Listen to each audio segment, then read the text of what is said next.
The morning sun blazed mercilessly over the dusty training grounds of the People's Liberation Army base in Beijing, casting long shadows across the vast courtyard where 1,000 soldiers stood in perfect formation. It was September 15, 1983, and the air hung thick with anticipation and the acrid smell of gunpowder from the previous day's exercises. Jackie Chan wiped the sweat from his brow as he surveyed the sea of green uniforms before him, each soldier standing at rigid attention, their eyes fixed on the legendary martial artist who had been invited to demonstrate combat techniques to China's elite military unit. The invitation had come as a surprise even to Jackie. At 29 years old, he was already becoming a household name in Hong Kong cinema, but his reputation had somehow reached the highest echelons of the Chinese military. General Wang Ximing himself had extended the invitation, requesting that Jackie share his unique blend of martial arts and acrobatic combat with soldiers who were preparing for specialized operations. It was an honor Jackie couldn't refuse, despite the nervous flutter in his stomach as he looked out at the disciplined ranks of hardened warriors. The training facility stretched for acres in every direction, surrounded by high concrete walls topped with razor wire. Guard towers punctuated the perimeter, their occupants barely visible as dark silhouettes against the brilliant sky. The courtyard itself was a testament to military precision, with painted lines marking exact positions for formations, obstacle courses laid out with mathematical accuracy, and training equipment arranged in perfect rows. The only sounds were the distant hum of military vehicles and the occasional bark of commands from drill sergeants preparing other units elsewhere on the base. Jackie had arrived at dawn, driven through the gates in an official military vehicle, after passing through 3 separate security checkpoints. Each guard had scrutinized his identification papers, with the intensity of a scholar examining ancient texts. The weight of the moment wasn't lost on him as he stepped out of the vehicle. His simple black training outfit, a stark contrast to the sea of military green that surrounded him. Colonel Liu Yanming, the base commander, had greeted Jackie with a firm handshake and a smile that seemed genuine, despite the formal military bearing. The colonel was a tall, lean man in his mid-40s, with graying temples and eyes that held the quiet confidence of someone who had seen combat. As they walked toward the training grounds, Liu had explained the purpose of the demonstration. "These men are not ordinary soldiers," the colonel had said, his voice carrying the weight of authority earned through decades of service. "They are members of our Special Forces unit, trained for operations that require exceptional physical and mental conditioning. We have heard of your unique fighting style, how you blend traditional martial arts with unconventional techniques. We believe there is much they can learn from you." Now, standing before the assembled troops, Jackie felt the magnitude of that responsibility. These weren't actors or stuntmen who would laugh off a mistake or take multiple attempts to get a sequence right. These were professional warriors whose lives might one day depend on the techniques he was about to demonstrate. The soldiers stood in perfect rows of 50, 20 rows deep, creating a human rectangle of disciplined silence. Their faces were masks of concentration, eyes forward, breathing controlled and steady. Many of them were young, perhaps only a few years younger than Jackie himself. But their bearing spoke of training that had stripped away any trace of civilian softness. Others were veterans, their faces weathered by sun and experience, scars telling stories of conflicts Jackie could only imagine. Jackie began with a bow, a gesture of respect that was immediately returned by all 1,000 soldiers moving in perfect unison. The sound of their synchronized movement was like thunder rolling across the courtyard. Then, without preamble, he launched into his demonstration. "Combat is not about strength alone," Jackie called out, his voice carrying clearly across the silent assembly. "It is about adaptation, creativity, and using your environment to your advantage." He moved to a wooden training dummy that had been placed in the center of the courtyard, its surface scarred from countless hours of practice. With fluid motions that seemed to defy gravity, Jackie began demonstrating techniques that blended Wing Chun precision with acrobatic innovation. His feet barely seemed to touch the ground as he spun around the dummy, striking with elbows, knees, and improvised techniques that would have looked impossible if performed by anyone else. The soldiers watched in absolute silence, their eyes tracking every movement. Jackie could sense their attention like a physical force, the weight of their collective focus pushing him to perform at his absolute best. He moved from the dummy to demonstrate how everyday objects could become weapons, how the environment itself could be an ally in combat. For nearly 2 hours, Jackie demonstrated technique after technique, pausing occasionally to explain the philosophy behind certain movements, or to invite selected soldiers forward to practice specific combinations. The morning sun climbed higher, turning the courtyard into a furnace, but neither Jackie nor the soldiers showed any sign of fatigue. It was during a demonstration of how to use an opponent's momentum against them that the atmosphere suddenly shifted. Jackie was in the middle of explaining a particularly complex throw when he became aware of a new presence at the edge of the training ground. A black military vehicle had pulled up near the administrative buildings, and several figures in different uniforms were emerging.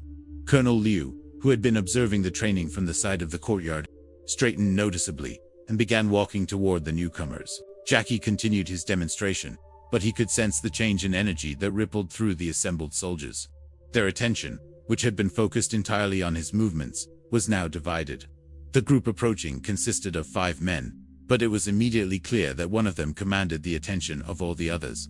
He was tall and broad-shouldered, with a kind of presence that seemed to fill space beyond his physical dimensions. His uniform was different from those worn by the plié soldiers, darker and adorned with insignia that Jackie didn't recognize. As the group drew closer, Jackie could see that the man's face was set in an expression of skeptical evaluation. This was Commander Chen Weidong of the Chinese Special Forces, though Jackie wouldn't learn his name until later.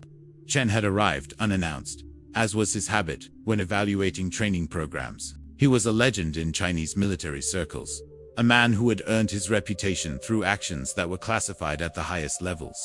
His units were tasked with missions that officially didn't exist, operations that required a level of skill and dedication that few could achieve.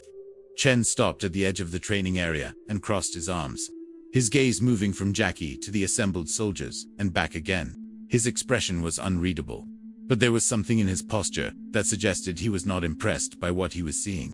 Colonel Liu approached Chen with the quick stride of a subordinate greeting a superior, despite the fact that they were technically equal in rank. The conversation between them was conducted in low voices, but Jackie could see Liu gesturing toward him and the soldiers, clearly explaining the purpose of the demonstration. Jackie decided to continue with his training, turning back to the soldiers and beginning a new sequence that demonstrated how to fight multiple opponents simultaneously. He moved with the fluid grace that had made him famous, his body flowing from one position to another like water adapting to the shape of its container. But even as he performed, Jackie was acutely aware of Commander Chun's scrutiny. The man stood motionless, his eyes tracking Jackie's every movement with the intensity of a predator evaluating potential prey. There was something unsettling about that gaze, a quality that suggested Chen was seeing things that others might miss. The soldiers, too, seemed to sense the change in atmosphere. Their attention was still focused on Jackie's demonstration, but there was a new tension in their posture, a subtle shift that spoke of their awareness that they were being evaluated by someone whose opinion could have serious consequences for their careers. Jackie was in the middle of demonstrating a complex combination that involved using an opponent's weapon against them. When Commander Chen finally moved, he walked directly into the training area, his heavy boots creating small clouds of dust with each step. The soldiers remained at attention, but Jackie could feel the collective intake of breath as Chen approached. "Interesting techniques," Chen said, his voice carrying easily across the courtyard despite its conversational tone.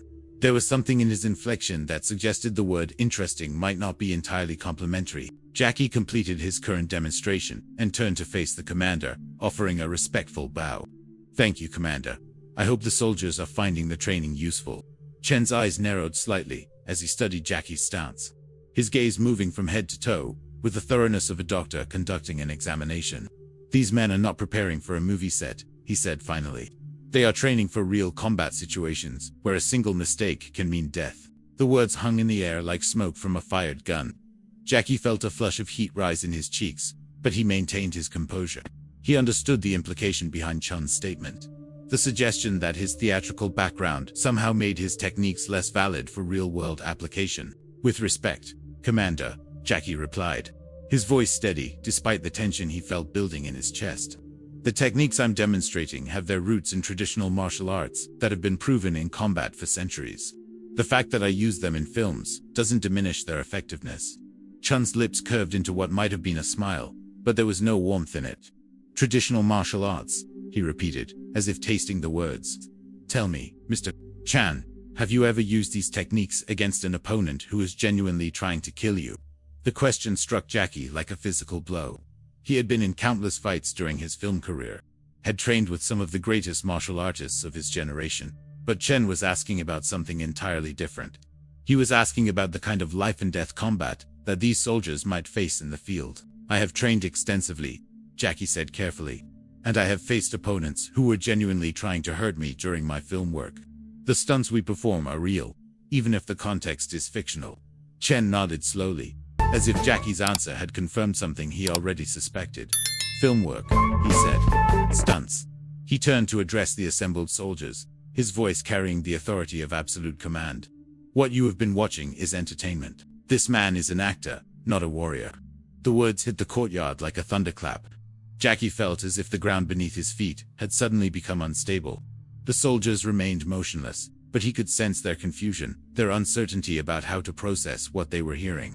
"These techniques may look impressive," Chen continued, his voice growing stronger as he warmed to his theme, "but they are designed for cameras, not combat. They are choreographed for visual appeal, not tactical effectiveness. This is not military training." Jackie felt anger beginning to build in his chest, but he forced himself to remain calm. He understood that Chen was challenging not just his techniques, but his credibility, his right to be teaching these soldiers anything at all. The commander was asserting that there was a fundamental difference between what Jackie did and what real warriors needed to know. "Commander," Jackie said, his voice carrying a new edge of steel, "I would respectfully disagree. The principles I'm teaching are based on real combat applications. The fact that I use them in films doesn't change their fundamental effectiveness." Chen turned back to Jackie, and for the first time, his expression showed genuine interest. "Is that so?" he asked. "Then perhaps you would be willing to demonstrate the real-world application of your techniques." The challenge was unmistakable. Jackie could feel the weight of 1,000 pairs of eyes on him, waiting to see how he would respond. The morning sun seemed to grow hotter, the air thicker, as the moments stretched between them. "What did you have in mind?" Jackie asked, though he suspected he already knew the answer. Chun's smile widened, and this time there was something predatory in it. "A simple test," he said. "You against one of my men. No choreography, no multiple takes, no safety equipment. Just combat." The courtyard fell into a silence, so complete that Jackie could hear his own heartbeat. This was the moment he had been dreading since Chun's arrival, the inevitable confrontation between his world and theirs. He knew that refusing the challenge would validate everything Chen had said about his techniques being mere entertainment. But accepting it meant risking not just physical injury, but complete humiliation in front of 1,000 soldiers.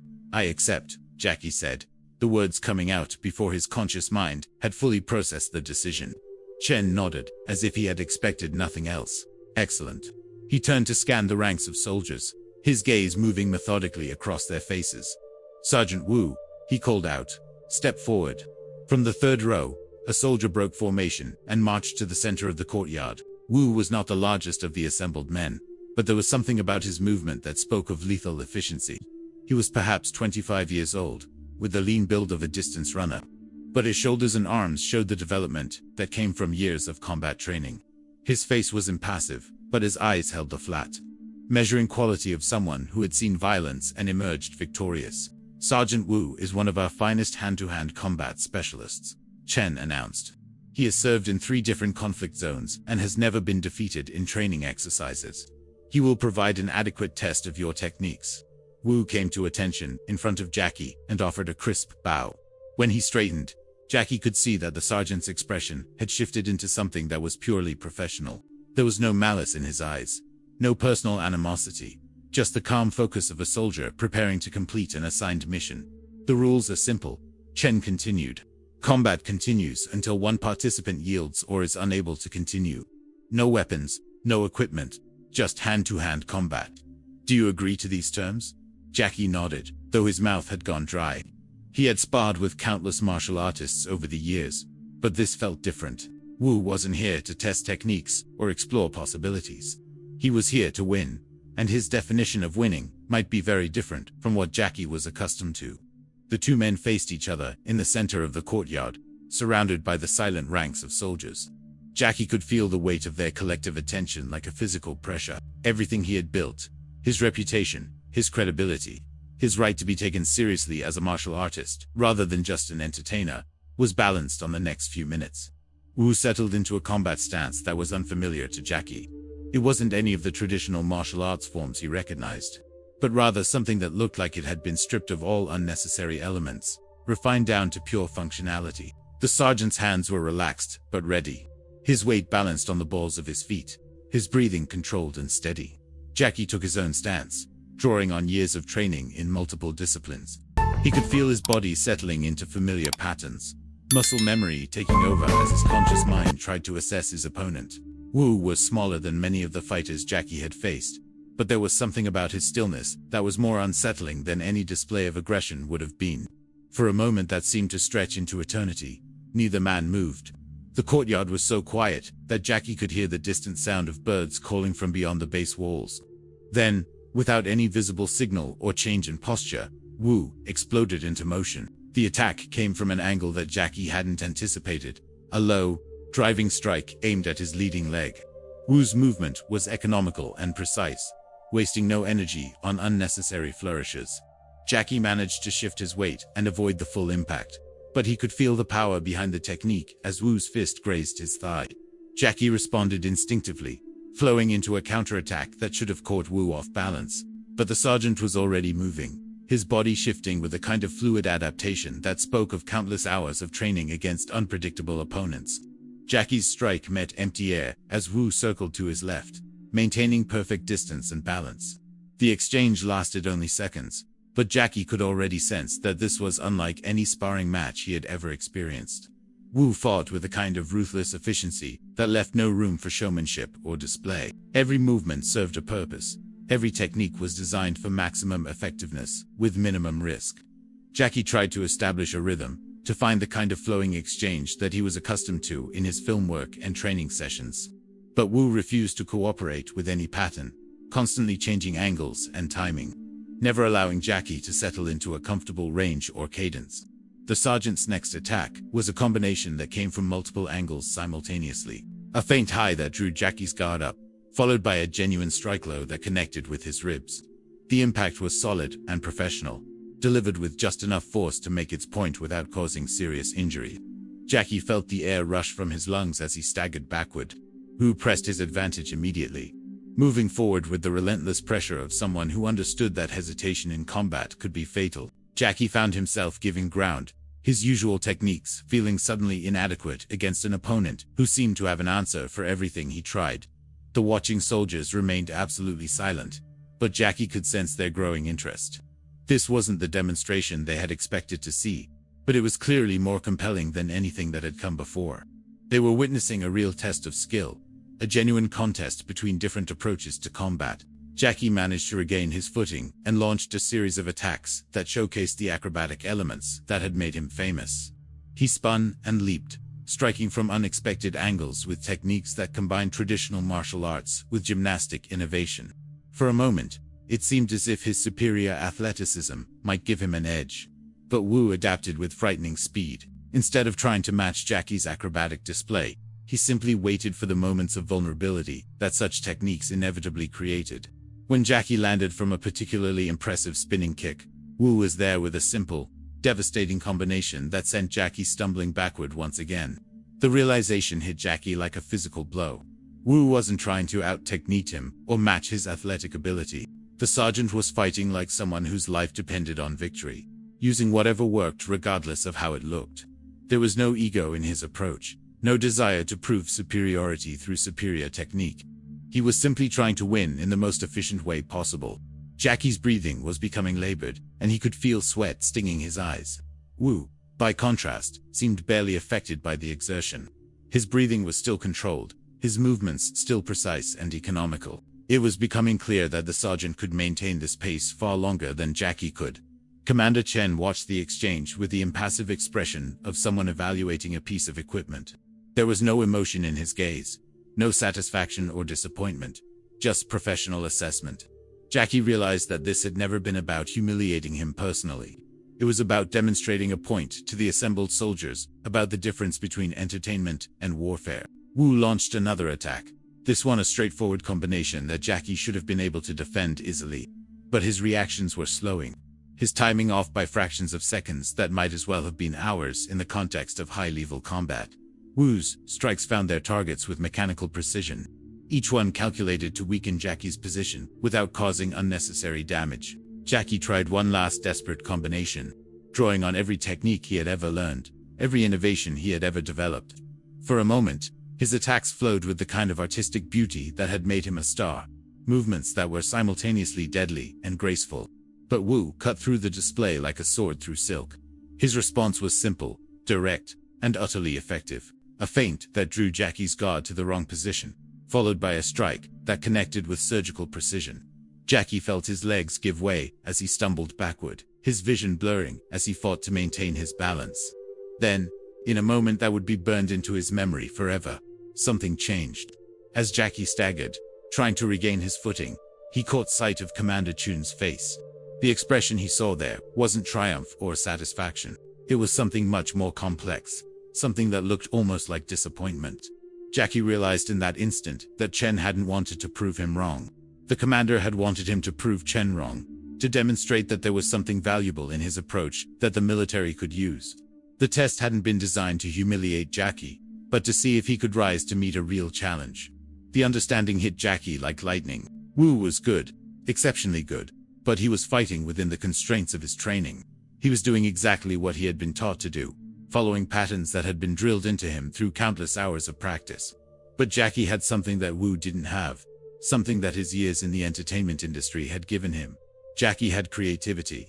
As Wu moved in for what was clearly intended to be the finishing combination, Jackie did something completely unexpected. Instead of trying to defend or counterattack, he simply fell backward, allowing gravity to take him down, while simultaneously sweeping Wu's supporting leg with a technique that was part Aikido, part breakdancing, and part pure improvisation. Wu, caught completely off guard by the unconventional response, found himself falling as well. But Jackie was already moving, rolling backward and using his momentum to spring back to his feet, while Wu was still processing what had happened. For the first time since the combat began, Wu looked genuinely surprised. His training had prepared him for conventional attacks and defenses, but Jackie's response had been so far outside normal parameters that it had created a moment of genuine confusion. Jackie pressed his advantage, but not in the way anyone expected. Instead of launching a traditional attack, he began to move in a pattern that was part combat, part dance, part acrobatic display. He flowed around Wu like water around a stone, striking from angles that seemed to defy geometry, using techniques that combined multiple martial arts disciplines in ways that had never been formally codified. Wu tried to adapt, but for the first time, his systematic training was working against him. He had been taught to recognize and respond to specific types of attacks, but Jackie wasn't using any recognizable system. He was improvising in real time, creating techniques that existed only in the moment they were performed. The exchange became something entirely different from what it had been before. Wu was still the superior technical fighter, but Jackie had found a way to make the contest about something other than pure technique. He had turned it into a test of adaptability, creativity, and the ability to function outside established parameters. The soldiers watching began to lean forward, their rigid attention softening into genuine fascination.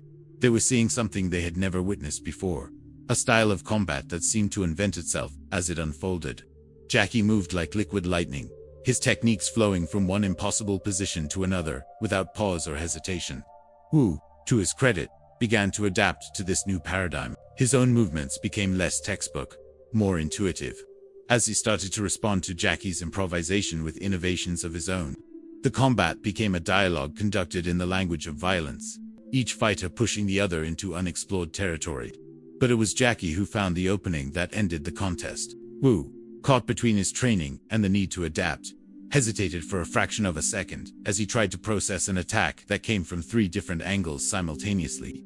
In that moment of uncertainty, Jackie slipped past his guard and placed his hand gently on Wu's throat, in a position where a real strike would have ended the fight decisively.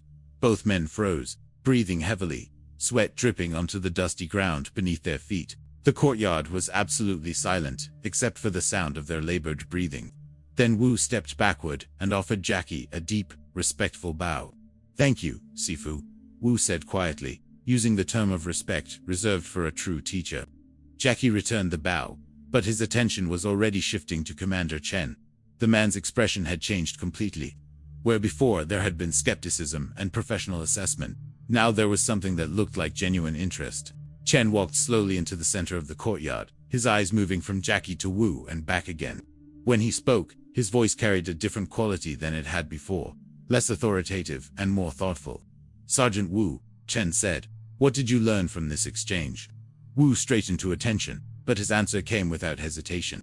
"Sir, I learned that my training, while effective, has limitations. When faced with an opponent who operates outside established parameters, I found myself at a disadvantage until I began to adapt." Chen nodded slowly. "And you, Mr. Chan, what did you learn?" Jackie considered the question carefully. The easy answer would have been to claim victory, to point out that he had ultimately prevailed in the contest. But he understood that Chen was asking for something deeper. "I learned that technique, without adaptability, is incomplete," Jackie said finally. "Sergeant Wu's skills are exceptional, and in a real combat situation, his training would serve him well. But I also learned that my approach, while unconventional, has value when applied correctly." Chen walked a slow circle around both men, his gaze thoughtful. The assembled soldiers remained at attention, but Jackie could sense their intense interest in what their commander would say next. "For the past hour," Chen said, his voice carrying clearly across the courtyard, "you have all witnessed something important. You have seen the difference between technique and art, between training and mastery." He stopped walking and faced the assembled troops. "Sergeant Wu represents the pinnacle of our conventional training. He is skilled, disciplined, and effective. In most combat situations, his approach would be superior to any opponent he might face." Jackie felt a sinking sensation in his stomach, expecting Chen to follow this praise with a dismissal of his own abilities. "But," Chen continued, "you also witnessed something else. You saw what happens when conventional training encounters genuine creativity. Mr. Chan was able to adapt to Sergeant Wu's superior technique by thinking outside the constraints of formal systems." Chen turned back to Jackie, and for the first time, his expression was openly approving. "This is not a criticism of our training methods. Our soldiers must have a foundation of proven techniques, reliable responses that will serve them in the chaos of combat. But they must also be able to think, to adapt, to respond to situations that their training has not specifically prepared them for." The commander's words seemed to hang in the air like incense, slowly permeating the consciousness of everyone present. Jackie began to understand that this entire encounter had been more complex than he had initially realized. "Mr. Chen," Chen said, "I owe you an apology. When I arrived here today, I believed that what you were teaching these men was essentially useless, entertainment masquerading as combat training. I was wrong." The admission sent a ripple of surprise through the assembled soldiers. Commanders of Chun's stature rarely admitted error, especially in front of subordinates. "Your techniques, while unconventional, demonstrated something that our training sometimes lacks. They showed the importance of creativity, of thinking beyond established parameters, of finding solutions that exist outside the textbook." Chen paused, seemingly gathering his thoughts. "But you also demonstrated the importance of having a solid foundation. Without your years of traditional training, your creativity would have been useless against Sergeant Wu's skill. It was the combination of technical competence and innovative thinking that made the difference." Jackie felt a warmth spreading through his chest, a sense of validation that was more meaningful than any applause he had ever received. But Chen wasn't finished. "From this day forward," the commander announced, "our training will incorporate elements of both approaches. We will maintain our technical excellence, but we will also emphasize adaptability, creativity, and the ability to think beyond conventional parameters." He turned to address the assembled soldiers directly. "You are warriors, not robots. Your training gives you the tools you need to survive and succeed. But your minds must remain flexible enough to use those tools in ways that no manual has ever described." The soldiers responded with a thunderous "Yes, sir," that echoed off the walls of the surrounding buildings. Chen walked over to Jackie and extended his hand. "Would you be willing to return next month to continue this training? I believe our soldiers have much to learn from your approach." Jackie grasped the offered hand, feeling the strength in calluses that spoke of years of hard training. "It would be an honor, Commander." As the formal training session concluded and the soldiers were dismissed to their regular duties, Jackie found himself surrounded by small groups of men eager to ask questions about specific techniques. The atmosphere had completely transformed from the tense formality of the morning to something that felt more like a gathering of fellow martial artists. Sergeant Wu approached as the crowd began to thin. "Sifu," he said quietly, "I have been training in combat for 8 years, but today I learned something new. Thank you for showing me that there is always more to discover." Jackie clasped Wu's shoulder, feeling genuine respect for the young soldier's skill and character. "Thank you for pushing me to be better than I thought I could be." You taught me something important too. As the sun began to set over the training grounds, casting long shadows across the courtyard where so much had transpired, Jackie reflected on the lessons of the day. He had come to the base thinking he would be teaching soldiers about martial arts. Instead, he had learned something profound about the nature of true mastery. Technical skill was essential, but it was not sufficient. Creativity without foundation was useless, but foundation without creativity was limited. The highest level of achievement came from the marriage of the two. From the ability to use solid training as a launching point for innovation rather than as a cage that constrained possibility. Commander Chen appeared beside him as Jackie gathered his equipment. "You know," the commander said thoughtfully, "I have seen many demonstrations of martial arts over the years. Most of them were impressive displays of technique or strength. But today was different." "How so?" Jackie asked. "Today, I saw someone discover something about themselves in the moment of testing. That moment when you stopped trying to fight Sergeant Wu on his terms and started fighting on your own terms. That was when you became truly dangerous." Chen paused, watching the last of the soldiers disappear into the barracks buildings. "That is the lesson I want our men to learn. Not specific techniques, but the mindset that allows someone to transcend their training when the situation demands it." As Jackie left the base that evening, driven through the same security checkpoints he had passed through that morning, he carried with him a new understanding of what it meant to be a martial artist. It wasn't about the perfection of technique or the accumulation of knowledge. It was about the ability to remain fluid, to adapt, to find new solutions in the moment of greatest pressure. The experience would influence everything he did afterward, from his approach to filmmaking to his understanding of what it meant to teach others.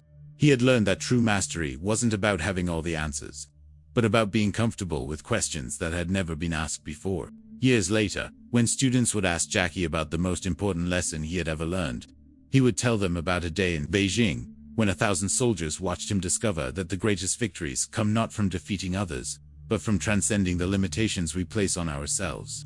The morning had begun with Jackie believing he was there to demonstrate his skills. It ended with him understanding that the greatest skill of all was the willingness to be vulnerable enough to learn, even in the moment when everything seemed to be at stake. In 12 seconds of unexpected creativity, he had found a way to bridge two different worlds, proving that excellence in one domain could inform and enhance excellence in another. The lesson resonated far beyond that dusty courtyard in Beijing. It spoke to the universal truth that growth comes not from staying within our comfort zones, but from being willing to venture into territories where our existing knowledge might not be sufficient. Jackie had learned that day that true confidence comes not from knowing you can handle any situation, but from knowing you can adapt to situations you've never encountered before. As his career continued to evolve, Jackie would carry that lesson with him into every new challenge, every innovative stunt, every attempt to push the boundaries of what was possible in action cinema. The 12 seconds that had transformed a potential defeat into an unexpected victory had taught him that the most powerful techniques are often the ones we discover in the moment when conventional approaches prove inadequate. The story would become legend among the soldiers who witnessed it, passed down through generations of trainees as an example of what could be achieved when technical excellence met creative thinking. But for Jackie, it remained something more personal. A reminder that growth never stops for those brave enough to keep testing themselves against new challenges. In the end, the greatest victory that day wasn't Jackie's triumph over Sergeant Wu, or even Commander Chen's recognition of the value of creative thinking in combat training. It was the discovery that true mastery is not a destination, but a journey, one that requires the courage to remain a student even when the world sees you as a teacher.